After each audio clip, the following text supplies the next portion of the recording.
Greetings, Fright fans, and welcome to day 14 of our Howling Halloween Countdown. I'm Dr. Gangrene, and we're looking at werewolf movies this year. Yesterday, we looked at the independent 1988 film Lone Wolf. So tonight, we're going to keep this rolling by picking another movie at random. I just think it's more fun that way.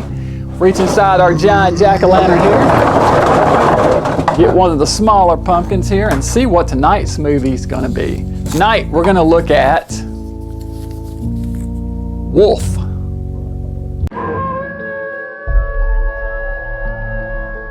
Wolf from 1994 stars Jack Nicholson as a mild-mannered book editor named Will Randall. On his way home one evening, he hits a wolf with his car, and when he gets out to check on it, he is bitten on the hand.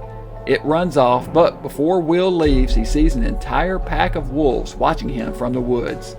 Back home, he tries to settle back into his routine, but notices strange changes coming over him. Heightened senses and sexual drive.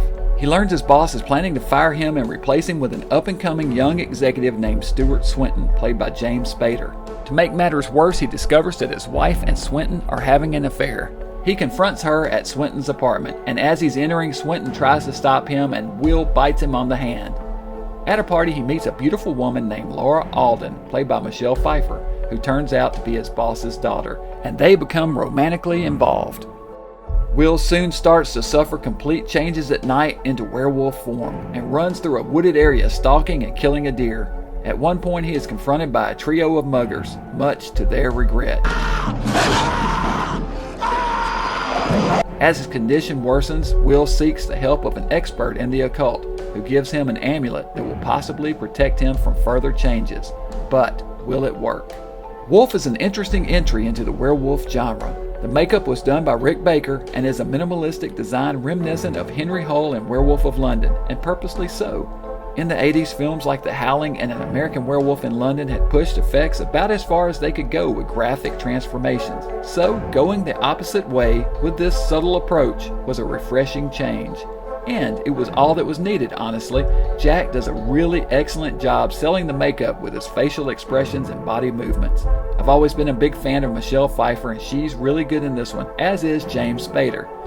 Speaking of Spader, later in the movie we learn that his character has now become a werewolf from Will's bite early on, and they have a beastly throwdown, much like the earlier fight between two lycanthropes in Werewolf of London back in 1935. Wolf is a good film that still holds up well over time. 4 skulls.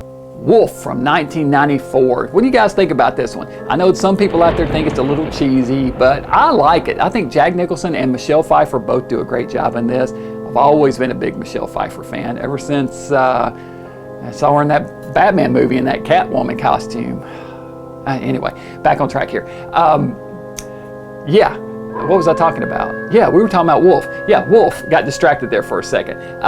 This is a good one. I love the minimalistic makeup in this one. Definitely makes me think of Werewolf of London, and I think that Nicholson really looks good in the wolf makeup. So James Spader's good. I like the wolf fight between the two of them. This is definitely one worth tracking down. Another easy to find one, made in the 90s, so it's available on DVD, Blu-ray, all that. So check it out.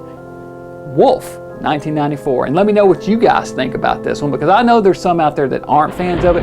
Let me know what you think, and then be sure and join me back here tomorrow night. We'll keep this thing rolling as Halloween we get closer and closer. The big day approaches, and until tomorrow night, Dr. Gangrene saying, stay mad.